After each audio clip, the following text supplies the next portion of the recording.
اندلس میں مسلمانوں نے 800 سال تک حکومت کی اور آج وہاں کوئی ایک مسلمان بھی شاید نہیں۔ دنیا کی سب سے بڑی مسجد اندلس کے اندر ہے، اس کا نام مسجد قرطبہ۔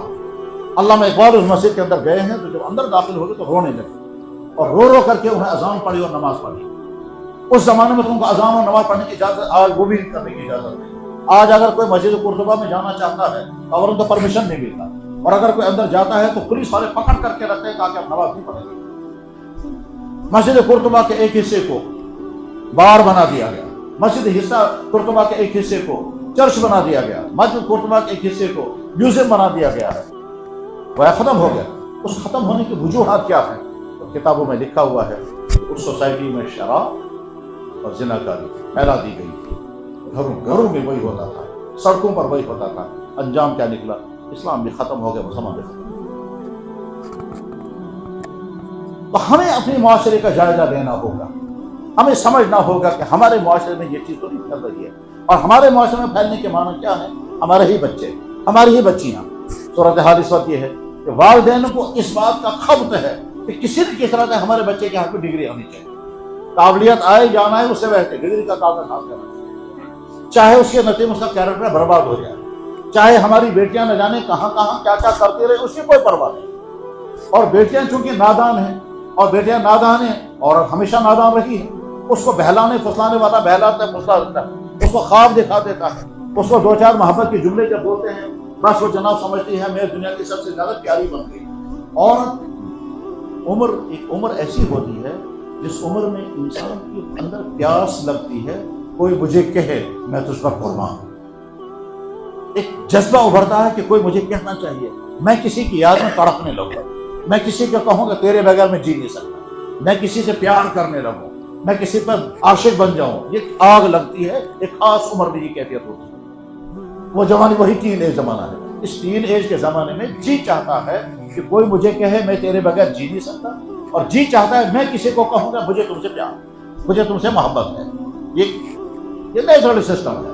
اس وقت اسلام کہتا ہے کنٹرول کرو اس کو۔ اگر تم نے اس کو کنٹرول کر دیا تو آگے تمہاری لائف بچ جائے گی، اور اگر تم نے اس کو کنٹرول نہیں کیا تم خراب ہو جائے گی۔ اس کنٹرول کرنے کے لیے اپنے آپ سے ڈرنا پڑتا ہے۔ اب جو ہی لڑکے کو کوئی کہے گا یا تیرے بغیر میں جی نہیں سکتا، میں تو اس کو بہلاتے پھسلاتے وہاں تک پہنچا دیتا ہے، جو ہی غرض پوری ہو جاتی ہے پھر کوئی کسی کا پیار نہیں۔ چنانچہ سوسائٹی میں اس طرح کے واقعات پائے جاتے ہیں۔ لڑکے نے لڑکی کو ورگلایا، ورگلاتے ہوئے اپنے شیشے میں اتارا، شیشے میں اتارنے کے بعد کچھ دنوں تک رکھا، بعد میں چھوڑ دیا۔ اور یہاں اپنے ماں باپ کی بات تو اس نے نہیں مانی، لوگ کوشش کرتے رہے اس راستے سے واپس آ جائے، وہ واپس آنے کے لیے تیار نہیں۔ انہوں نے کہا میں زہر کھاؤں گے مگر اس کے بغیر یہ رہ سکتی، لے گیا وہ، اور لینے کے بعد کچھ عرصے تک رکھا اور اس کے بعد پھر واپس لے۔ جیسے بوتل کو ہم خریدتے ہیں پانی پینے کے بعد بوتل کو پھینک دیتے ہیں، ویسے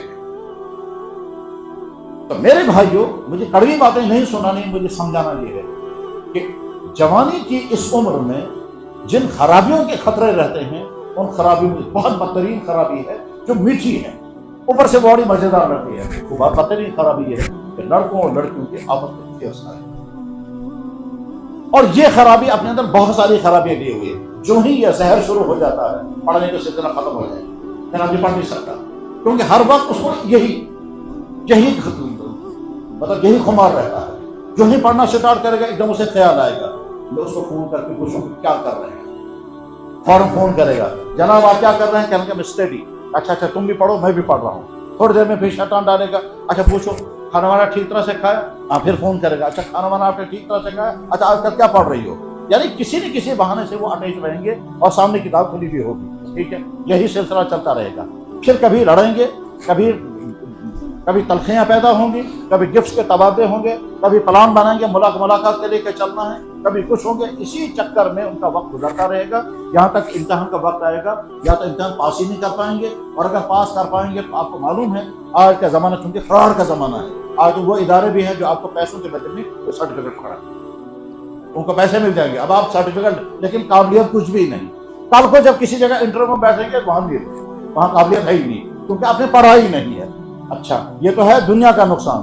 دینی نقصان یہ ہوگا کہ اللہ تعالیٰ فرمائے اچھا تم نے آنکھ استعمال کی ہے غلط، تم نے زبان استعمال کی ہے غلط، تم نے کان استعمال کیے ہیں غلط، تمہارے دل میں جو محبت کے جذبات ابھرتے ہیں وہ حرام جذبات ہیں، تم اس سے باتیں کرتے ہو، تمہیں خوشی ہوتی ہے تو وہ باتیں کرنا اور خوشی وہ بھی حرام۔ غرض ہے کہ تمہاری خوشیاں، تمہارا غم، تمہارا دیکھنا، تمہارا بولنا، تمہارا چلنا، تمہارا یہ سب کچھ مجھے ناراض کرنے والا ہے۔